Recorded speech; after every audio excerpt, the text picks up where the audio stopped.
dowry death has rocked Uttar Pradesh. Just months after the high-profile Twisha Sharma case, a young social media influencer with over 7.5 lakh followers has been found dead at her matrimonial home in Lucknow. Barely 6 months into her marriage, the 24-year-old Mani Rajput, a popular influencer from Kanpur, was found hanging at her in-laws' residence.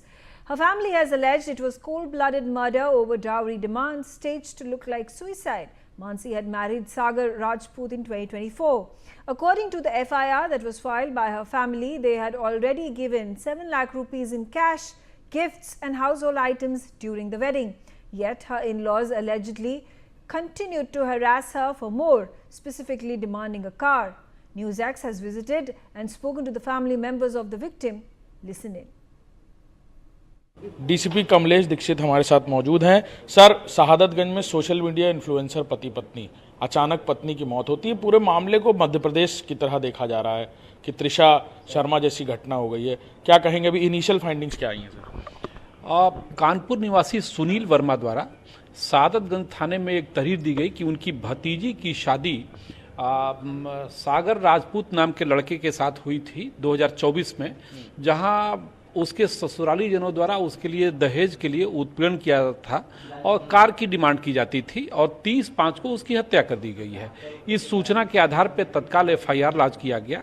Postmortem से hanging की पुष्टि हुई है और अभियुक्त गणों की गिरफ्तारी के लिए टीमें सक्रिय हैं। शीघ्र गिरफ्तारी की जाएगी। सर, ये पता चल रहा है कि जब अंदर हैंगिंग हुई उस वक्त पुलिस से पहले ही दरवाज़ा तोड़ दिया गया था या लॉक पहले से टूटा हुआ था। ये सब बातें क्या इनिशियल इन्वेस्टिगेशन में सामने आई हैं क्या? फोरेंसिक टीम भी वहाँ पे गई थी। सारी चीज़ों की गहनता से छानबीन की जा रही है। साइंटिफिक ढंग से एविडेंस कलेक्ट किए जा रहे हैं। जो भी तथ्य आएगा कार्रवाई करेंगे। क्या सोशल मीडिया पे पहले से कोई अलार्मिंग या कुछ इस तरह की चीज़ भी शेयर की थी? कई बार फ़ोन में इस तरह के वीडियोज़ या तमाम चीज़ें निकल कर, इस तरह का भी कोई एंगल आया क्या? नहीं, इस तरह की चीज़ें नहीं हुई थी। हाँ, ये जरूर था कि सुनील वर्मा ने ये बताया कि पहले भी कई बार वो लोग समझौता आपस में कर चुके थे इस तरह, लेकिन सोशल मीडिया के माध्यम से ऐसी कोई जानकारी नहीं मिली थी। बिल्कुल। डीसीपी कमलेश दीक्षित हमारे साथ मौजूद थे, जो बता रहे हैं कि इनिशियल इन्वेस्टिगेशन में और शुरुआती फाइंडिंग आउट के बाद FIR दर्ज कर ली गई है और जल्द ही इस पूरे मामले में पुलिस आगे की कार्रवाई करती नजर आएगी। कैमरामैन अमर शाह के साथ अभिषेक सिंह, इंडिया न्यूज़, लखनऊ। सागर राजपूत के पिताजी का नाम राजेश राजपूत, जबकि शादी दिन खाने के अंतर्गत आते हैं कहीं रहते उधर निवास उन्होंने दिया। शादी में उन्हें 7 लाख रुपये नजर रक्त साजिश का सारा सामान हमें तब से दहेज में कम दहेज है और तुम्हारे बाबा ने दाढ़ी का वादा किया था। दाढ़ी में 4 बंदा कार की डिमांड कर रहे थे। हम लोग आके समझा देते। हम लोग कई बार लखनऊ में गए, वहाँ लोगों ने दोनों पक्ष में समझौता करा दिया। चलो अभी नई शादी में आदि करके सब ठीक हो जाए, लेकिन दहेज की मांग हमेशा बरकरार है। अगला दिनांक 30 तारीख है 30/5/2026 थी। का द्वारा हमें जानकारी हुई कि आपकी भतीजी मानसी वर्मा ने फांसी लगा दी। इनका सफाल पक्ष से कोई फोन नहीं आया, किसी ने फोन नहीं किया। तो हम लोग को जानकारी हुई, हमने फोन लगाते रहे, स्विच ऑफ कर लिया। थाना में हम लोगों ने यहाँ पहुँचे, तब क्षेत्र में पहुँचने के बाद हमें जानकारी हुई। I'm joined by Charuvali Khanna. She is the former member of the National Commission for Women. Ms. Khanna, you know, unfortunate incident, and this is an incident that has happened close on the heels of Twisha Sharma suicide case, where she was allegedly tortured, dowry was demanded, and when she could not fulfill those dowry demands, she was killed. Or that's what the claim, allegation of the parents is.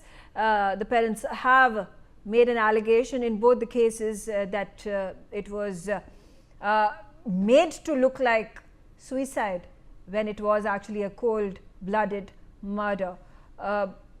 As much as we try to think that our society has become more modern, educated, aware, cases such as these in quick succession, and there must be so many others that must be going unnoticed. This is just perhaps the tip of the iceberg, which get these cases that get highlighted in the media, and therefore people in our country come to know about it. But there must be so many others that may go unnoticed. But does this once again question the very basis of humanity and the troublesome patriarchy that the country and its women continue to face? I think you've raised a very important issue. You said this is just the tip of the iceberg. It's true, this is just the tip of the iceberg. Women are killed, murdered, tortured, harassed, and then what the in-laws side do is that they show it as a suicide. And they manage to get away. After Twisha's case, again, the media is highlighting this case, so it's come to the fore. But if you hear I mean, apart from what is happening, humanity is definitely in a crisis, because where are our family values? Everything in this today's world, commercial world, consumerism is priority. The boys' side wants a car. If this car is given, they want a bigger car, like what happened in the Noida case. And unfortunately, I have to repeatedly, I'm saying, I totally blame the parents. When you know a greedy person is there, they're not going to be satisfied with 7 lakhs. They want 10 lakhs, then they'll want Pehla Karwa Chauth, Pehla Bacha, Pehli Diwali, and it's a never-ending process. So why given in the first place? Your daughter, and unfortunately, the parents today are educating their daughters not because they really want them to be educated and they want them to become independent and have aspirations, because they'll get a better catch. And it's really saddening, it's disturbing, it breaks my heart. I heard this, the family, one of the natal family members saying कि समझौता हुआ था बहुत दफा. So what is happening is a settlement. You don't care about the girl, all you care about is the money. And she comes after her marriage with an expiry date, you have nothing to do with her. It's only money that matters. The same thing has happened in Noida, which is the most shocking thing, where the father who said he had spent 1 crore on the girl's wedding and they wanted a Scorpio or a bigger car. And they have settled the matter with the in-laws. Yeah. And the sister who was married in the same family, she's turned hostile in her statement before the Noida court. So what do our parents looking for? They spend so much money to show off their status, and when the marriage doesn't work, rather than telling the girl, you are welcome to come back home. Violence is condemnable. Should be zero tolerance. Yes, marriage is a compromise. It takes time for both the parties to get used to each other. But if there's any kind of violence in the marriage, please walk home immediately. We are there to support you. But no, what do they say? How we spend so much money on our marriage, we want that back. Samjhauta kar lo, we spend so much money on your marriage. What will happen about your brother or your sisters? So it's so unfortunate. How do we change this patriarchal mindset that where a female is a commodity, owned by her parents, a property, owned by her parents, then by her in-laws. And she has no agency, independent agency of her own. Yeah. Khushbu Jain, she's an advocate, is also on the telecast with me. Khushbu, before, these spate of incidents of suicide by women or claimed suicide by women because of large amounts of dowries being demanded by the in-laws, there was a few months ago a spate of such incidents where men were subjected to mental torture and stress, where they were not allowed to meet their child, and a huge alimony was being demanded of them, and a lot of these fake cases were being filed against them simply in the want of that huge alimony. And to win the case in the court of law, there were these questions raised about whether the judicial system, which has been made by way of building amendments to the law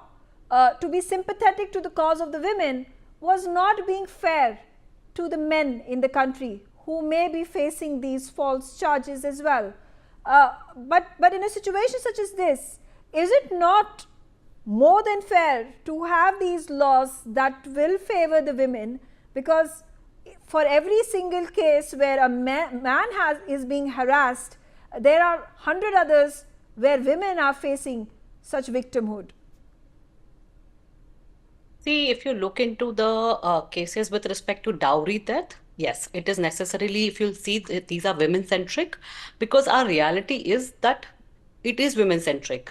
It is it is the bride who has been burdened and found hanging in an horrifying numbers, and that's where the changes have come up. But if you look into it, scenarios where men is generally subject to cruelty, if you look into it, our criminal laws or our matrimonial laws also do provide remedies with respect to if there is a cruelty, you can go for a divorce on the basis of cruelty.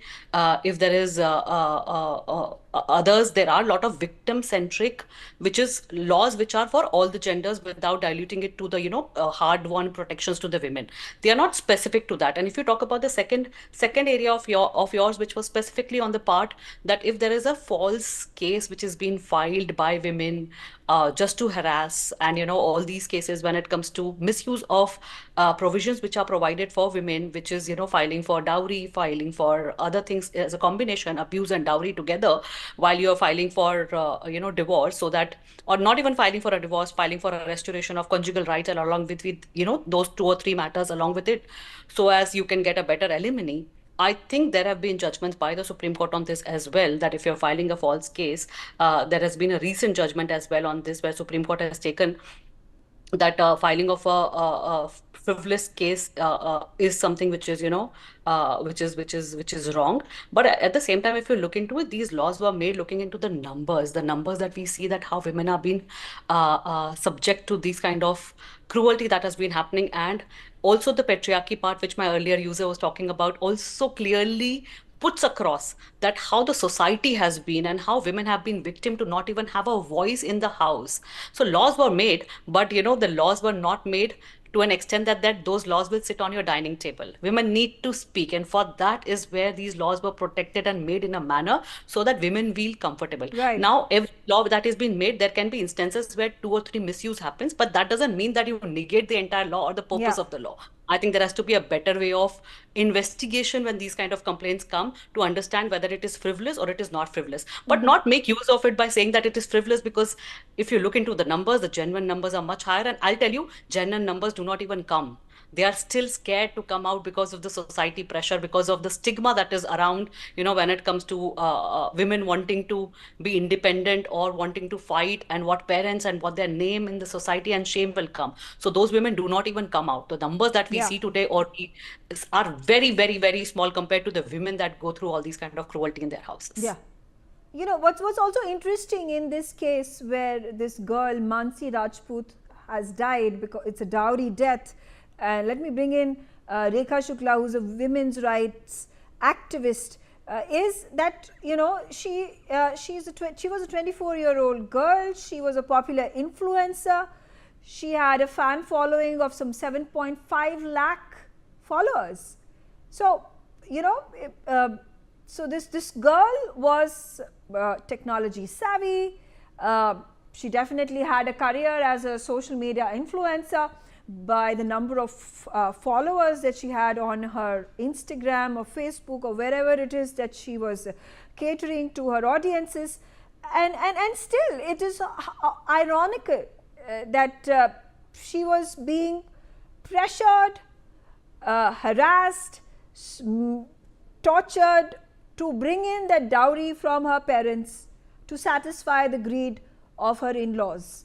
Do you find this to be contradictory to the situation where we are making our women empowered by educating them, by making them more aware, by exposing them to all the possibilities, all the careers, all the dreams that they can fulfill, but at the same time living in that really diabolical situation, which is draconian in all its ways, and keeps pulling you back into the draconian era, into the old patriarchal norms that then end up costing you your life. Yeah, actually, it's really very sad to see young, lively lives ending like this. It's be it Trisha or this influencer. I am not in a position to comment whether this is a suicide or murder or whatever, but one life has been ended. The young life is not there anymore. The investigation will determine the facts and will establish the accountability later on. Here what we are discussing is, and main questions or the disturbing question we should be asking is what their, as my earlier speaker also said, what their parents were doing when she was crying, when she was telling them all her fears, all her unhappiness.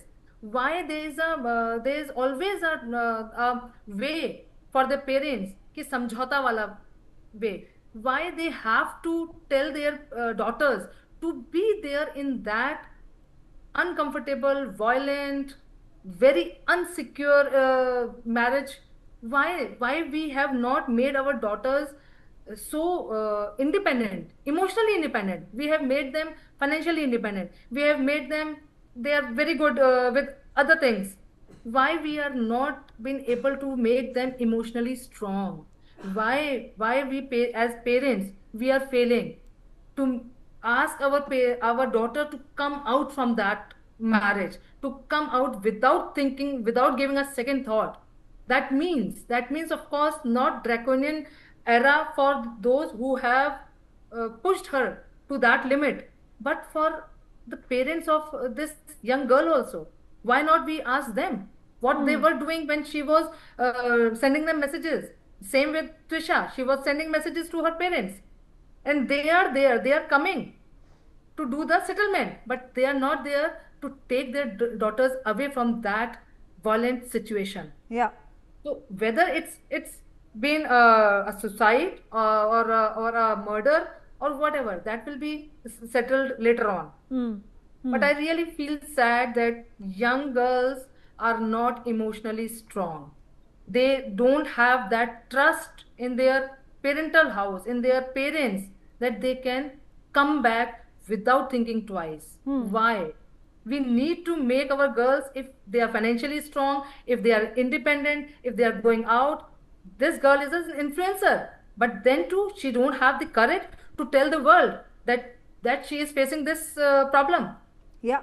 Charuvali Every Khanna, time- yeah, fair. Charuvali Khanna, exactly the point. She's, a social media influencer. She must be tweeting or putting out her posts or putting out stories, maybe several times in a day.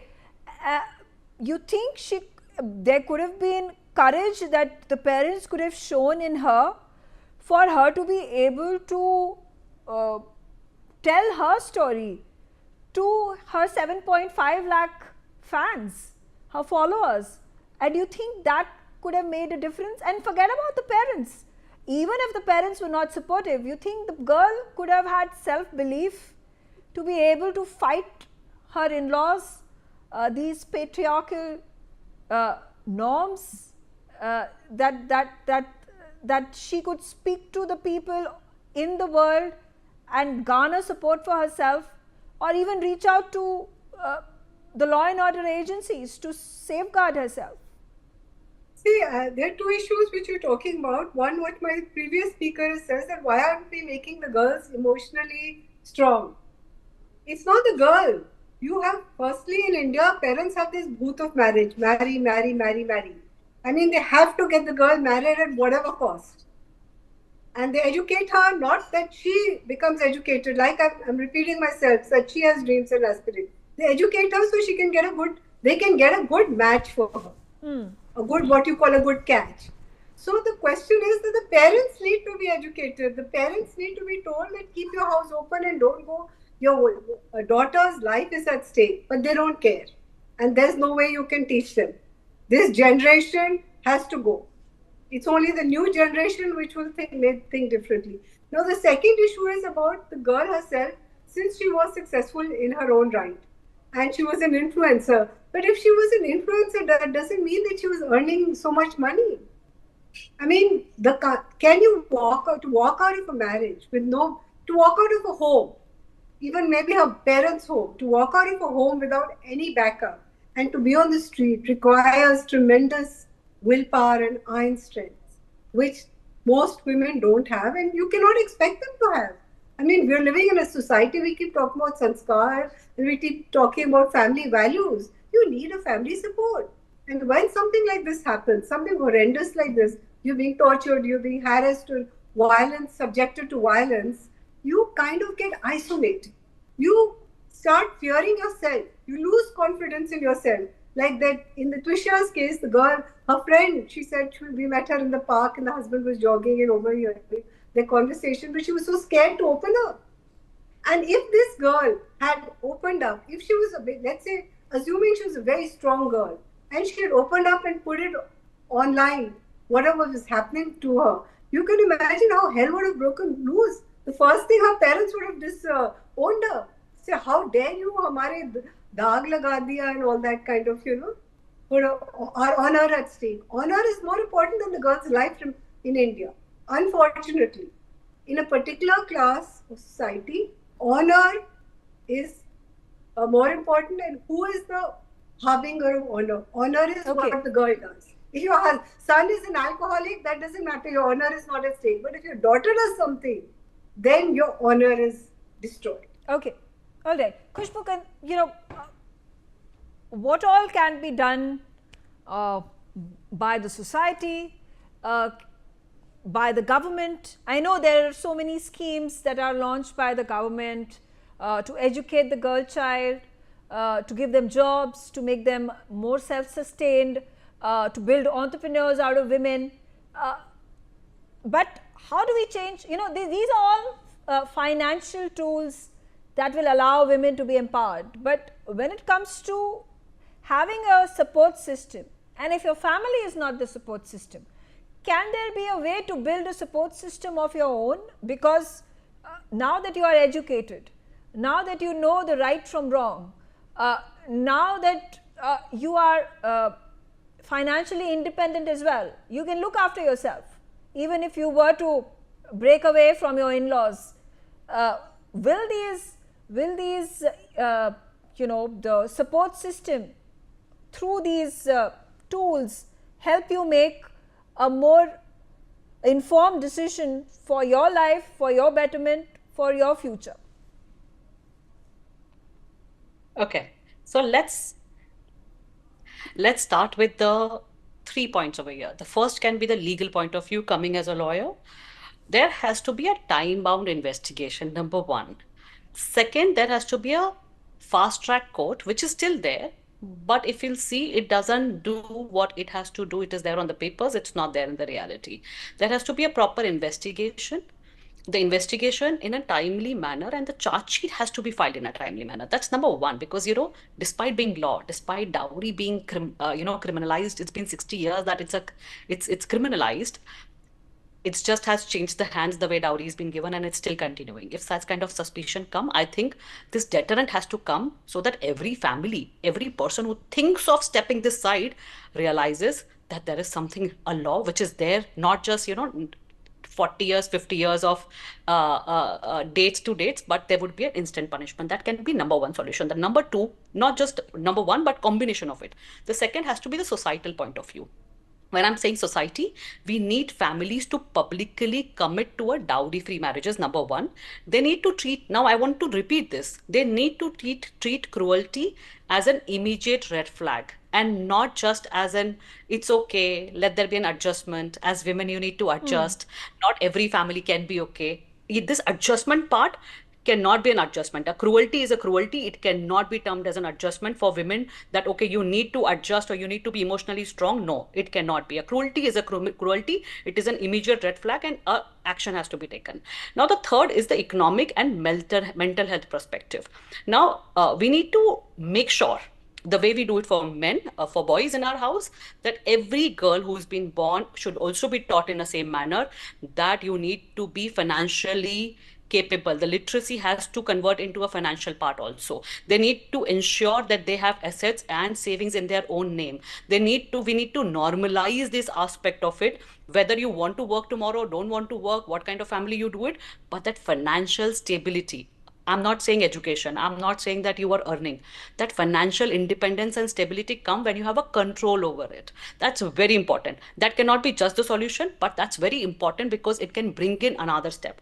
Now, the fourth that comes after all these things is the area that you need to have a control. We need to have that mental control over women, that you are not just the property or an asset that, you know, your father gives you to another family. And that's where the problem comes, that why somebody has to give you, you're not an asset. So that mindset of a society and us as a women, we need to change it for our near future, for the next generation and the generation next. We need to change it, that you don't give away.